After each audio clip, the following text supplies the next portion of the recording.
চলে এসেছি নতুন একটা ভিডিও নিয়ে। এই যে আমার মিনি টেন্টটা কালকে তোমরা দেখেছিলে, যেটার মধ্যে আমি ফিনিশ সেট আপ করেছিলাম, সেটা আজকে সব এক্সারসাইজ দিয়ে আজকে এখানে সেট করতে যাচ্ছি। সেট আপ করার আগে আবার ওয়ারিংয়ের কাজ করতে হবে, সেটা করতে ভুলে গেছিলাম। তো এই যে আবার স্টার্ট হয়ে গেছে ওয়ারিংয়ের কাজ করা। তো থার্মোস্টার আছে, ফিল্টারেশন আছে, সব কিছু সিস্টেম কানেক্ট করার জন্য ওয়ারিংয়ের কাজ করতে হবে। তো ওয়ারিংয়ের কাজ শেষ করে তারপরে সেট আপ শুরু করতে হবে। তো এই যে ওয়ারিংয়ের কাজ সব শেষ, এখন শুরু হবে ডেকোরেশনের কাজ। চলো, এই যে আমার সেট আপ করা কমপ্লিট, অল এক্সেসরিজ লাগানো হয়ে গেছে, এখন সেট করবো এখানে।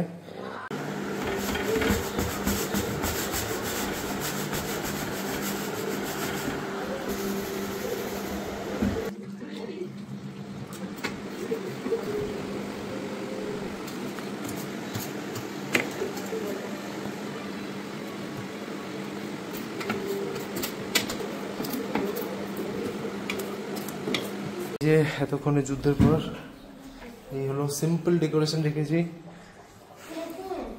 ওয়াটার যখন ফিল হয়ে যাবে, তারপরে ওয়াটার সাইকেলিং হলে যখন পুরো পরিষ্কার লাগবে, তখন লাইট জ্বালিয়ে দেখাবো তোমার কিরকম লাগছে। ওটা নেক্সট পার্টে আসতে চলেছে।